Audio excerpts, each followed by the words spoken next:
Comment améliorer son cardio pour performer en sport de combat? Tu es combattant et tu veux améliorer ton cardio pour performer en sport de combat? Tu es au bon endroit. Dans cette vidéo, je vais te révéler quelle stratégie d'entraînement tu dois utiliser pour être sûr d'avoir les capacités cardiovasculaires pour t'exprimer en combat. Moi, c'est Massimo, préparateur physique spécialisé dans le développement des aptitudes physiques pour performer en sport de combat. À l'heure où je tourne cette vidéo, déjà plus de 150 combattants m'ont fait confiance pour leur préparation physique. Et dans cette vidéo, je vais te révéler quelle stratégie j'utilise pour améliorer le cardio de mes boxeurs comme Abdourahmane Ndiaye ou encore Mehdi Boufoudi, pour ne citer que.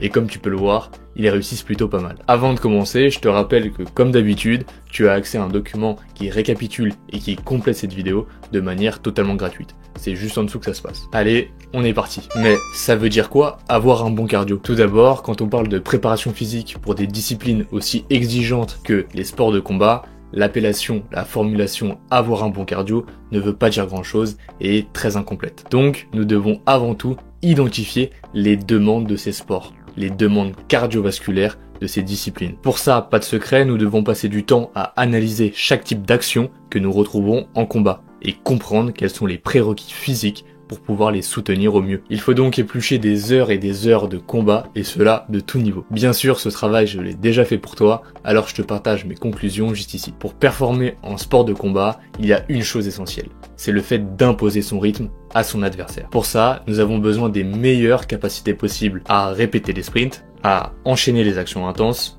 à rester lucide même sous la fatigue ou après avoir été connecté, et enfin, nous avons besoin d'avoir les meilleures qualités de récupération possibles, que ce soit entre les rounds ou entre les accélérations. Et oui, la capacité à récupérer, ça se travaille. Mais alors, comment faire pour améliorer tous ces aspects? Bien sûr, nos capacités cardiovasculaires sont un spectre, un continuum. Ici, nous segmentons les différents aspects que nous devons travailler pour y voir plus clair et être sûr de ne rien oublier. Mais en pratique, nous n'allons jamais travailler qu'un seul aspect à la fois. Nous allons utiliser des méthodes qui, individuellement, mettront l'accent sur un pan de la performance, mais bien sûr, cela va aussi nourrir l'ensemble des capacités que nous avons citées plus tôt. Alors sans plus tarder, rentrons dans les méthodes à utiliser. Déjà, l'erreur à surtout éviter, c'est de se retrouver dans l'un des deux extrêmes.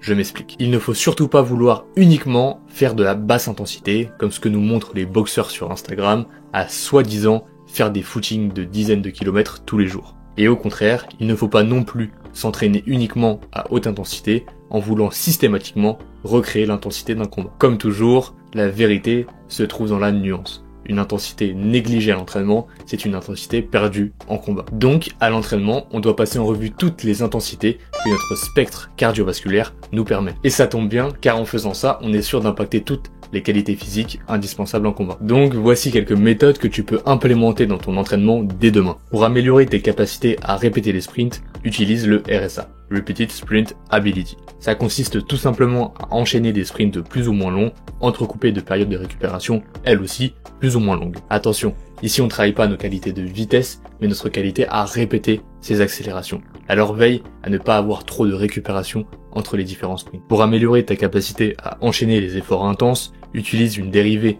du HIIT, comme j'aime l'appeler, le RHEA, Repeated Height Effort Ability. Ça consiste à enchaîner différents exercices avec très peu, voire pas de récupération. Et ici, ce qui va faire la différence, c'est le choix des exercices. Il faut choisir ceux qui développeront quelque chose d'utile en combat. Je préconise donc de commencer par un exercice qui fait monter le cœur, suivi d'un autre qui sollicite notre endurance musculaire, et pour finir un autre qui travaillera notre capacité à être explosif, même sous fatigue. Pour améliorer mes capacités de récupération, le bon vieux footing à très basse intensité reste très efficace. Comme je te l'ai dit en début de vidéo, pour en savoir un peu plus sur les méthodes à utiliser, tu as accès juste en dessous à un document qui récapitule tout ça. On en reparle en fin de vidéo. Tu l'auras donc compris, pour avoir ce fameux bon cardio, il faut d'abord comprendre ce qui compte vraiment en combat. Et à chaque problème, sa solution. Il ne reste plus qu'à utiliser les bons outils et les bonnes méthodes pour être sûr de développer ce qu'il doit être. Vois nos performances cardiovasculaires comme une pyramide. Je dois avoir la meilleure base possible pour soutenir toutes les autres intensités